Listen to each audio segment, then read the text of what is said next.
دوستان، من مهدی هستم از کانال مهدی گیمر.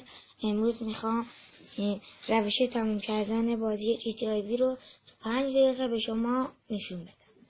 خب اول میایید این کپسول رو با تیر میزنید تا بترشه.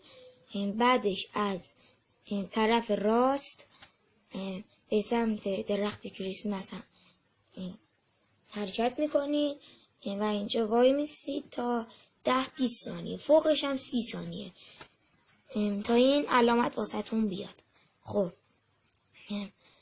برمیگردید تا وقتی که رسیدید اینجا و مایکل رو از دست نگهبان نجات دادید، میرید تا به یک در برسید سمت چپ. خب این در رو میگم. برید به سمت قفل در